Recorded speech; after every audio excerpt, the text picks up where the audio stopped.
Welcome to Downtown Hangout. Hello, matey. I'm good, thanks. How are you? But all right, good. I'm It's a all lovely right. day. I'm in Hebden Bridge this week. Oh, of course. I thought you had a change of background. Yes. So I'm in Laura's office. Oh, nice. Thomas is asleep on the windowsill, Yeah, and it's a sunny day. it's gorgeous here as well. I'm on the way to Worthing in a couple of hours, of How course, nice. How nice. for the wedding of the year. I'm sure it'll be carnage. It will be carnage. Okay, it doesn't start till 3, so that limits the carnage. That's good. So drinks start from 4. So it could, it's not like, back in the day, sometimes you went to weddings and they were started at 12 or 11 even. Be absolutely legless by 5.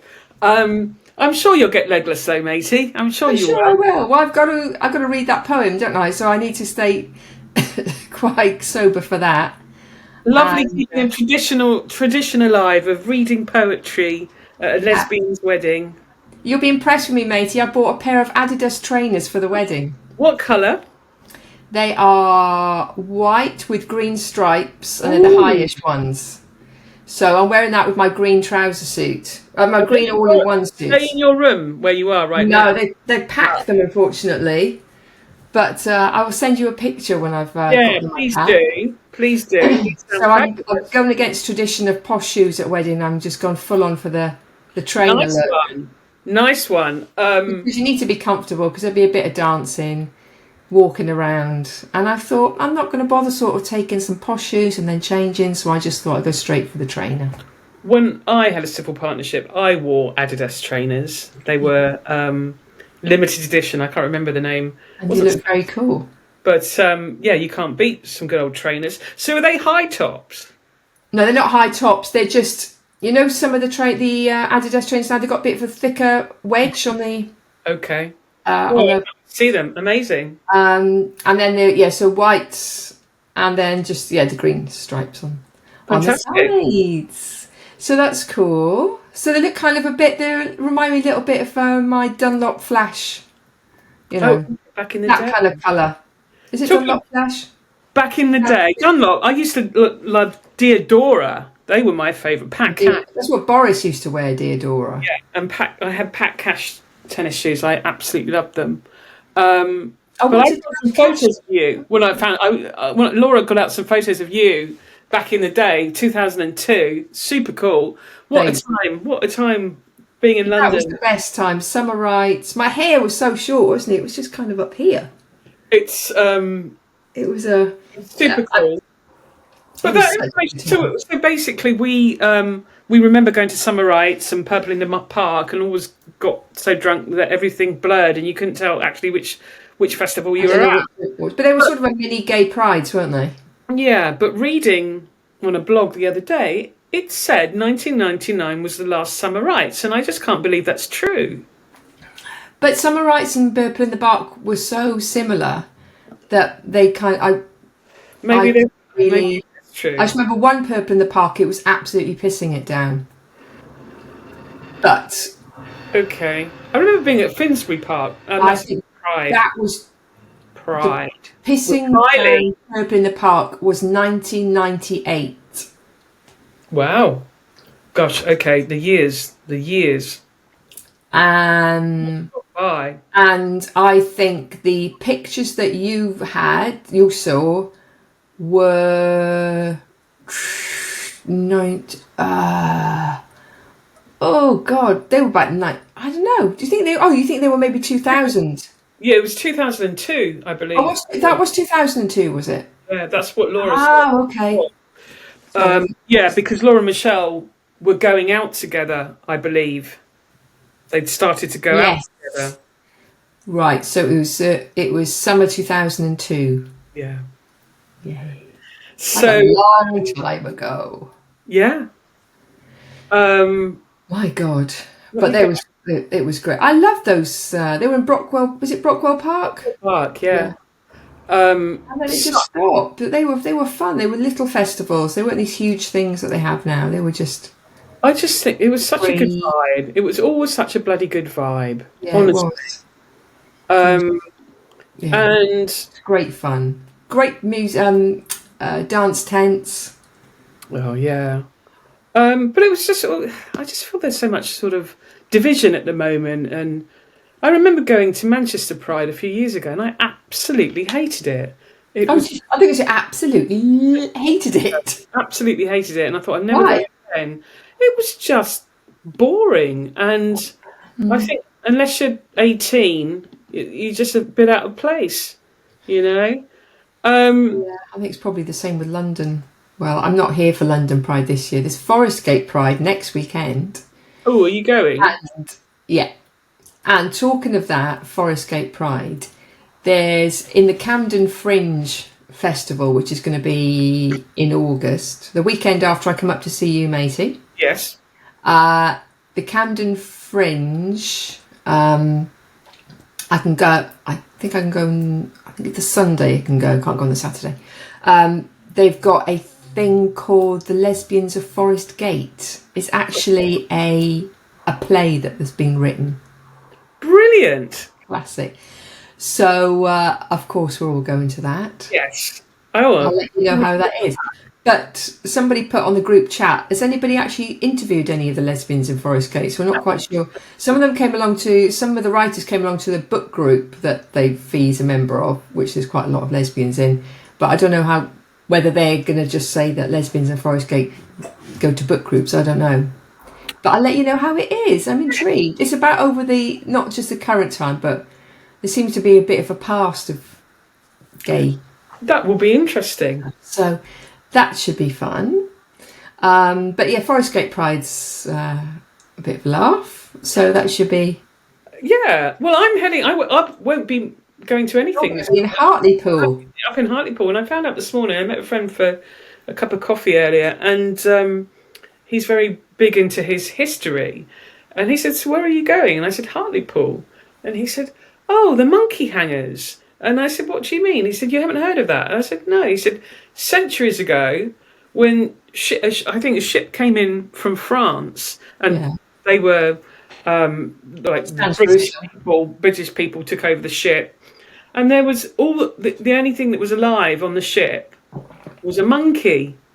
And because the ship had come from France, the local people in the northeast of England thought that's how French people looked, and they hanged the monkey. They killed it.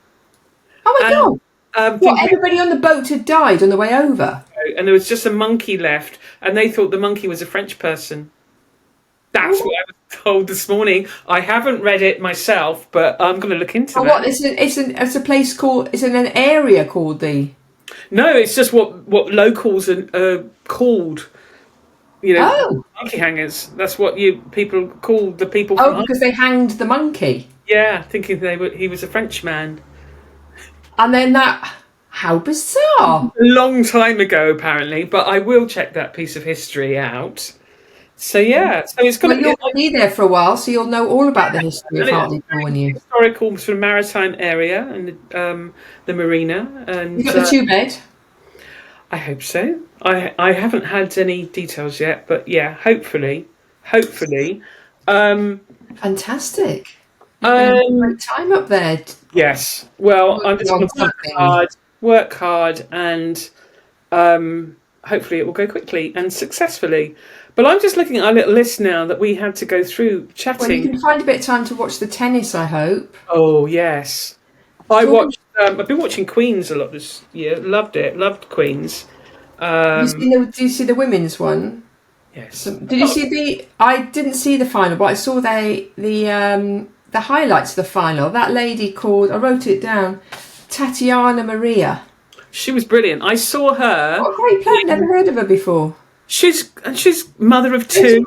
Yeah, 37. Yeah, it's incredible. I saw her quarter final. She was brilliant. She put out the Wimbledon champion, or ex-former Wimbledon champion. I've forgotten her name. She's sort of Russian or something like that. Very tall girl, long hair, very quiet. She went out, and then she's done incredibly well for. She's great to watch. What a woman! Yeah, she's fantastic, and she was so so delighted to win a quarterfinal. So no, I missed the final. I might have to go and watch that. But I saw Carlos. Really good match against another Spaniard. Which one?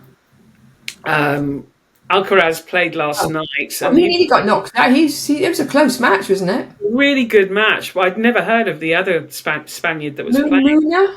M-U-N-E-R or something? Yeah, really good match. So, yeah, that's been good. There's some good tennis at the moment. Speaking of tennis, matey, I found my Steffi graph.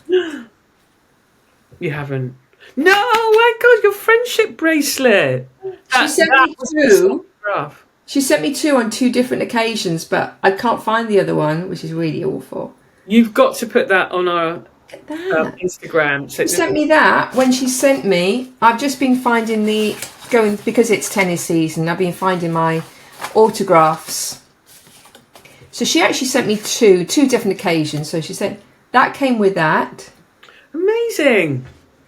And then she sent me another one, which she's actually written my name on. Best wishes to Catherine on that one. Wow. Oh, these are so collectible, I'm sure. So they're my Steffi ones. And you're going to like this one, matey. Is that Boris? Stefan Edberg. Yeah. Oh, I loved him. And it's just like show and tell here. LeConte. Oh, LeConte. He was a showman. He was brilliant. Of course, the maestro. Oh my God, Federer. Mr. Federer. The one who never managed to win Wimbledon. Ivan was always so miserable. Ivan. The lady who did manage to win Wimbledon. I can't see many times. Is that Martina? Oh my God, Basie, what a collection! The one who hasn't sadly won Wimbledon. Joe Deary. Gosh. Is she a commentator now? Steffi, I got 3 Steffies actually. That is amazing. So for people listening and not watching, Cath's holding up her collection from the 80s and 90s, her collection of autographed photos from tennis players. And I can't read what that's... Pam Shriver, matey. No way. a lesbian, number one lesbian, really. Followed by Zina Garrison. Oh my And that is dated 1988. And do you remember Helena Sukova? I do. She was brilliant. And then last but certainly not least, Chrissy. Oh, my favourite. Look at that. She's like gone for a bumper one. I mean, she hasn't got a little one. She's got like a... That is just superb, matey. That is absolutely superb. I love it. So I was going to send a request maybe to get Ariana Sabalenka's one, just to see if nowadays people... Because, of course, I did tell you about my incident of sending a request to a certain actress. Yes. That didn't. And funnily enough, I was looking at something on, I think it's Instagram the other day, and Bruce Springsteen, who's usually a very, very friendly guy, he's been quite hostile to some autograph hunters who were outside his hotel in Liverpool. Oh. And I looked into it further, and it turns out that they're like professional autograph hunters who sell them on eBay for lots of money. Okay, well, not so. He was like, he wants to sign obviously stuff for real fans. Yeah. So I do wonder, yeah, good old Bruce.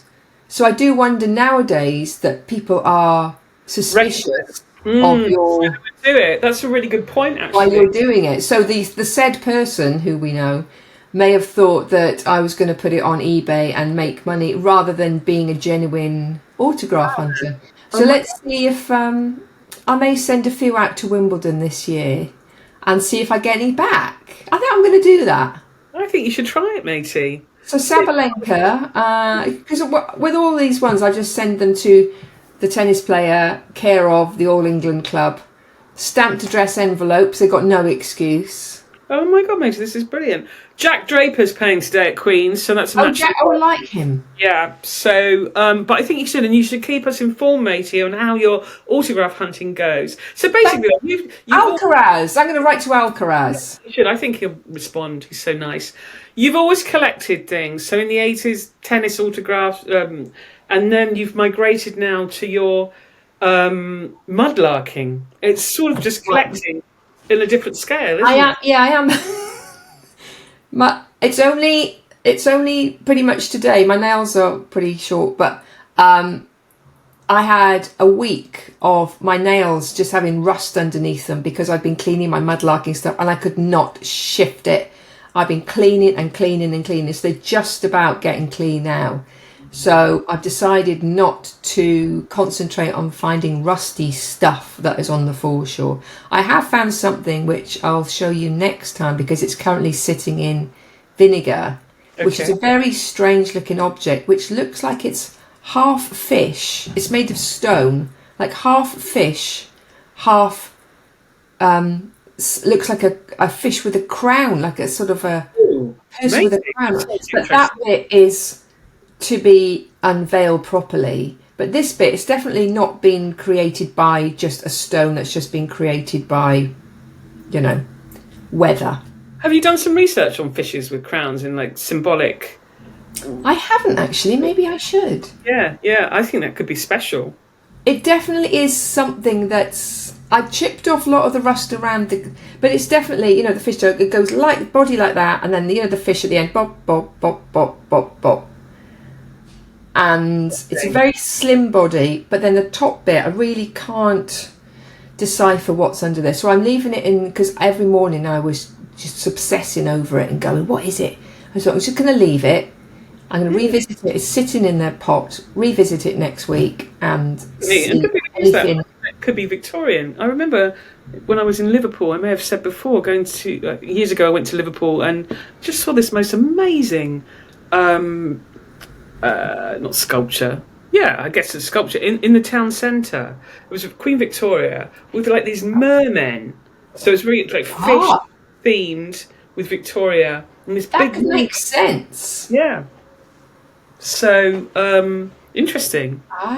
Because I'm putting it like that. Because if I tilt it like that, sort of mermaidy kind of. Yeah. Definitely something on the top. Like a magic token or something. I hope it doesn't bring me any bad luck or anything. These things I'm fine. I am getting better at putting stuff back, thinking, no, I don't really need that. I'm really interested in the ceramics. I found some crockery from like 1660s. It's only a little bit, but I'm matching it up with the book I've got, and it's very good at identifying That's things. So I am now a mudlark ball, but I will go back to my autograph hunting days, and you just, Absolutely. The next time we speak, hopefully I will, let's see which tennis players are still up for sending out autographs. Yeah, I think so. That fine old tradition, because I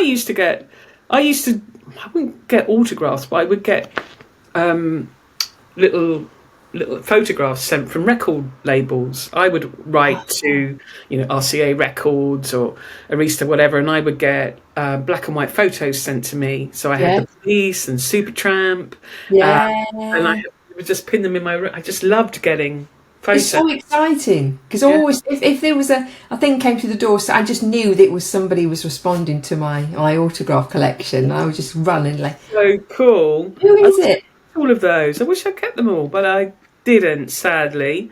Well, I'll let you know. We're talking of tennis. There's a few places that you can go and watch it, aren't there? There's a few big screens around London where you can. Where would you go? Where would you? Obviously, I'm going to be in Hartlepool, so I can't join you.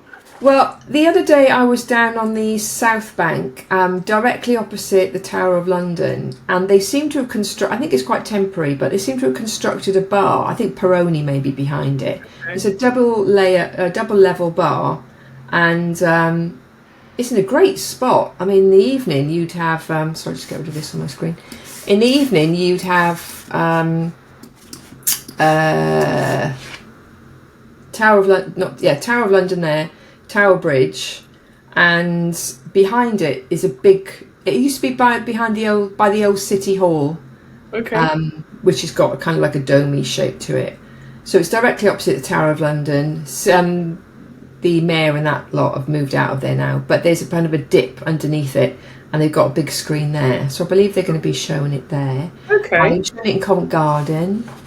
They're going to be showing it in Borough Yards. Borough, we were down that way. We had such a lovely lunch. Our lovely flat iron steak. Fantastic. And burger. Down there. Cold Drops Yard, just the canal there. Okay. Where else have got it? Spitalfields. Did you go to Bob and Morty's? Did you go to Bob and Morty's? No, in the end we went to Paddington. Okay. Yeah, but I want to go back there because they do the best cheese toasty we've ever had. Coles Drop Yard, yeah. The best. I think probably the Euro is going to be shown probably on the same screen. It starts, I think it's on the 2nd of July, isn't it? Yeah, I think it's 2nd of July. So I'm going to have to hopefully catch some games after work. I don't know. Is it going to be televised or is it I think it's going to be televised. Great. But there's there's one big event going on run by Baller FC, which I'm Kate's part of, and Emma, and they're going to have a big event on at Signature Brew in Walthamstow on July the 5th. Are you going to go to that? No, because I'm going to be in Switzerland. At the Jazz Festival? At the Montreal Jazz Festival. Fantastic. So, but I would have gone to that. That sounds like... And they're going to be showing a couple of the matches. I think England are playing that day, and I think Wales maybe as well. Amazing. So I think that may be one of their first matches. Superb. Well, we'll have to... keep watching, report back. We'll have to do a little podcast when I'm up in Hartlepool just to really catch up on the sport that's going on this summer. It's a brilliant July of sport. We'll be both up there. We're going to do a podcast when we're both up. Yeah, you come up for the weekend. We can do that. Absolutely. Looking forward to it. So that's going to be it's going to be a lot of sport. And there's the Lions, the Lions tour, the rugby. Ah, okay. That's on around the same time as well. So the same places are probably showing. Amazing. The rugby. So we've got rugby, football and tennis. Have you been to any independent pubs lately in London? I don't know if it's independent, but yesterday after Fee and I went to the theatre / dance thingy, we went to the Wilmington Arms. Have you been there? In Islington. It's just down from Sadler's Wells. It's such a nice pub. We must go there, and they do a Sunday roast. I so know that name, but I can't actually remember if I've been there. It's on Rosebery Avenue. So it's quite near the Harlequin. Yeah, it's further. It's further towards Farringdon than the Harlequin and Bloomsbury Way. Oh, okay. Well, we'll have that road in September when I'm back in London. We must go there. It was lovely. The guy behind the bar very nice. Had a really good selection of beers. The wine list looked good. And I don't know if I think they probably do food during the week, but they did have a big mention of their Sunday roast. So, okay, we must go there. Definitely. But I've got a list of independent pubs I'm going to go to because Kev, Fee's friend at the Garden, we're going to go on a pub crawl with him in July. So there's about 4 independent pubs. Brilliant. At the Peacock in Stepney, I think the Beehive. There's a few around that area. So we're going to start east, the Queen's Head. I think they're pretty much all independents. So we're going to... And we'll go to a good few pubs when you come up to Hartlepool. Yes. Check it out, because it's a Hartlepool pub crawl. Yeah, perfect. Which is going to be lovely. Never been there, so... If anybody's got any suggestions of pubs to go to in Hartlepool, yes, please let us know. I'm going to be quite busy in the week, matey, so you'll need a drink at the weekend. A definite drink. I think, finding some pubs that serve some food up there would be good as well. Oh, yes. Nice Sunday roast. Exactly. Can't wait. Now, we just do a short podcast today. We're wrapping it up. Now, don't suppose you've got any quirky facts, matey? Well, my quirky tennis fact, which I may have mentioned before, so do tell me to stop if I have. Have I told you the Boris Becker Andre Agassi one? I didn't think so. So when Andre Agassi was, Boris Becker used to have the fastest serve back in the day, boom boom serve, and when he played Agassi, every time he played him, Agassi knew where the ball was going. So, and Boris couldn't understand how he ever knew. He just got it right pretty much every time. And so years later, Boris said to Agassi, "How did you know?" And he said, every time you serve, you poke your tongue out. And you poke your tongue out in the direction that you're going to hit the ball. I just looked at your tongue. So you go... Brilliant. And he always did poke his tongue out. Remember he was like... Oh, my God. So he knew left, he was going that way, or down the centre. Brilliant. So he obviously self-consciously didn't realise that he was doing it. But Agassi being like a brain of the sport. What a champion they both were. That was just I know, back in the day, it was great. I loved them. And of course, I really miss Boris. I know he's been a bit naughty, sadly. Yeah. And so he's not on the Wimbledon commentary team anymore, which is a shame. It's a real... And Sue Barker, I miss Sue. Yes, so she's not even on the comment. She's just retired. What happened to Sue? Did she retire? Was she pushed? I don't know. I think she retired. She was getting on a bit, but not. The thing is with Wimbledon, it's only a couple of weeks a year, isn't it? You'd come out of retirement for such a nice. Yeah, I just don't want to see Cliff Richard. Really, to be honest with you. Well, hopefully the rain will hold off, and we don't have to endure that. And thankfully, because of maybe that's why they made sure there was a roof on centre and court one, because he never had to sing because there was never a rain delay because the roof comes straight on. Yes, maybe we'll have to do our research on lesbian tennis players because we're both a little bit out of the loop on current female players, and there are maybe it's because it's the age difference between us and them. Yeah, it's just not. We're more into knowing probably what the commentators are up to. To be fair, Sam Smith. You took the words out of my mouth. Sam Smith. Oh my gosh. Did she commentate on Wimbledon? Certainly did. She was on a BBC team, wasn't she? But I have to say, on BBC team at the moment, of course, beautiful. Is her name Issa? Do you know who I mean? Beautiful woman. I just don't know anything about her. I think her name is commentator. Yeah, and she's on camera commentator. I'm sure her name is Issa. Check her out. She's very good. Very. What, BBC tennis team. She heads that tennis team, or has been over Queens. Yeah. Presumably she's an ex. Well, I'll say that Claire Balding's not an ex-player, so not necessarily. No, obviously Annabelle Croft is there with her a lot, but this Issa is the head, and she's fantastic. We love her. Yeah, I just don't know anything about her. I'll look her up. Yeah, Annabelle's my favourite. I love Annabelle Croft. So lovely. She's so nice. Yes. Well, matey, we're coming up for half an hour on this call, so I'll wrap it up and I'll upload it soon.